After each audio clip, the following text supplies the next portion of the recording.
Agora, imagina alguém que tem um poder gigantesco como o juiz do STF, que está entre as pessoas mais poderosas da República, sem dúvida nenhuma. Talvez, em alguns casos, mais poderoso do que o próprio presidente da República, né?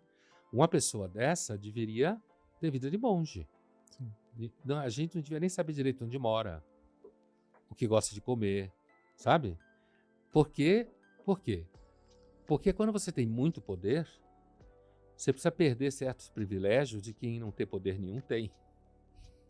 Quem não tem poder nenhum tem privilégios, justamente porque não tem poder Sim. nenhum. Quando você tem muito poder, você tem que perder certos privilégios que quem não tem poder nenhum tem, justamente do fato de que essa pessoa não vai impactar a realidade do país, ou casos de justiça, de julgamento, de decisão importante, né? Então eu entendo que você tem razão, quer dizer, há uma superexposição à vaidade, sabe, assim, virar celebridade, e não tem jeito, né? Assim, o poder é sempre alguma coisa que você tem que tomar em doses homeopáticas. Sabe que a gente entrevistou um tempo atrás, Pondé, o Felipe Recondo. E ele tem 2 ou 3 livros Sim. publicados sobre o STF. E foi uma leitura muito boa para entender o surgimento de como que o STF ganhou esse protagonismo de fato.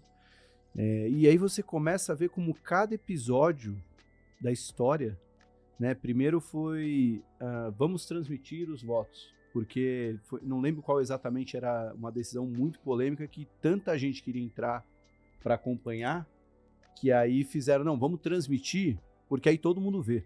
E ficou muito popular na época do Mensalão, né? Foi. Mas No escândalo do foi bem Mensalão. antes disso, Ah, né? ok. Foi uma... E aí, ficou lá.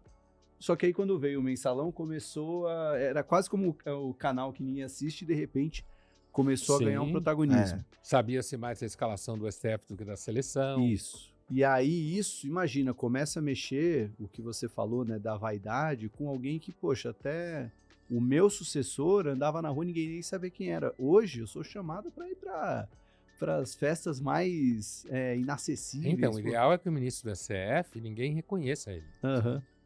Ninguém sabe quem ele é. E ao mesmo tempo, em algum momento, a sociedade pediu, né, pelo STF, né, e aí é a analogia que muita gente já fez aqui, né, a gente esfregou a lâmpada e saiu o gênio, agora como é que vai botar o gênio de De volta? volta na lâmpada. Então, assim, Não bota, né? Não bota.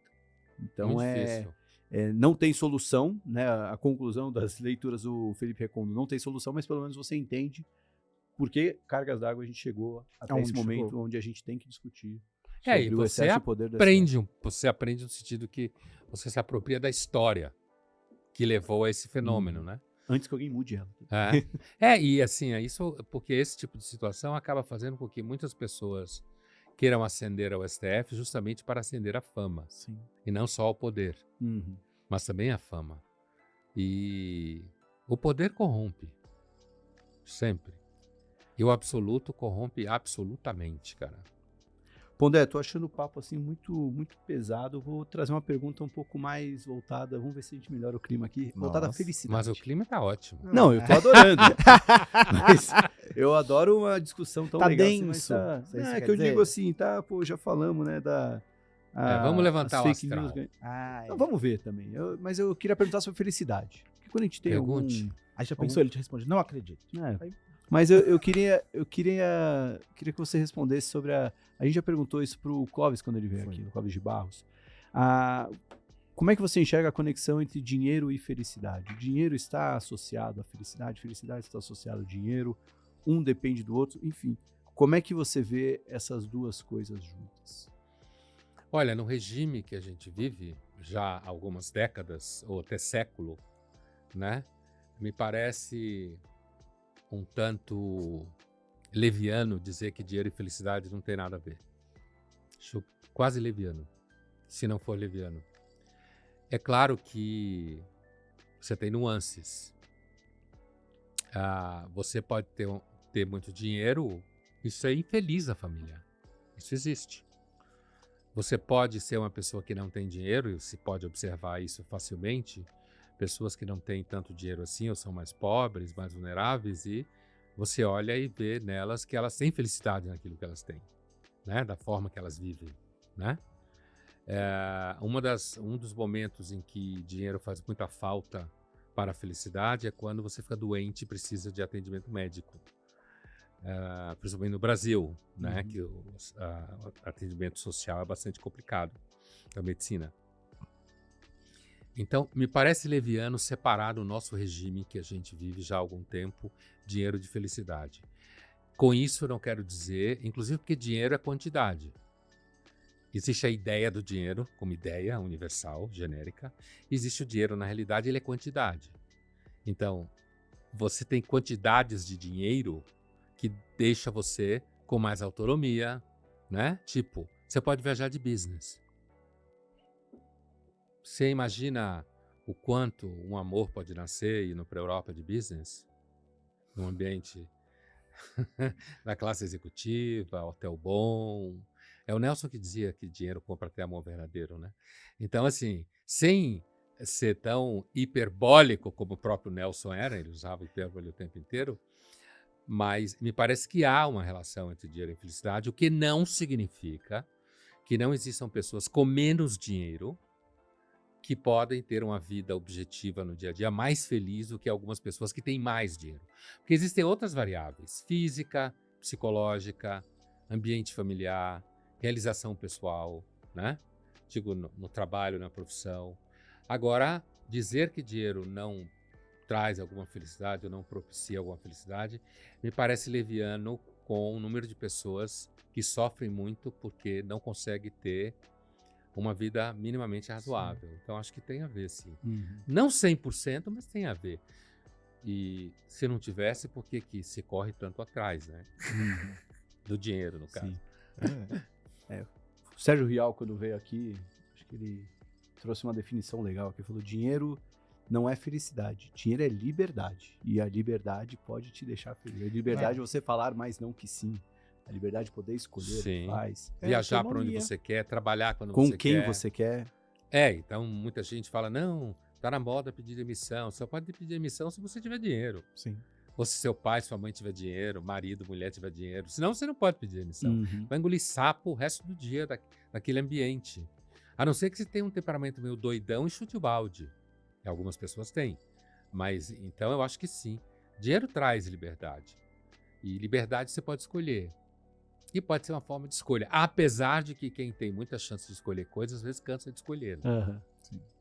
É que eu acho que tem uma diferença, tô pensando aqui enquanto a gente fala, entre você dizer se dinheiro traz felicidade e se riqueza traz felicidade. Porque a riqueza, eventualmente, pode não trazer felicidade. Como o próprio Pondé falou, tem muita gente rica que não é feliz. Agora, o dinheiro, que não necessariamente é o dinheiro que vai te deixar rico, pode trazer muito bem-estar, muita qualidade de vida, muita autonomia. Então é meio isso, né? Quando a gente fala de dinheiro traz felicidade, você tá imaginando, não, ficar bilionário vai te trazer felicidade, mas às vezes é muito menos do que isso e já vai proporcionar uma vida diferente. Sim, claro, porque ninguém, a não ser por algum tipo de milagre esquisito, fica bilionário de um dia pro outro, né? Pois é. São situações muito específicas, né?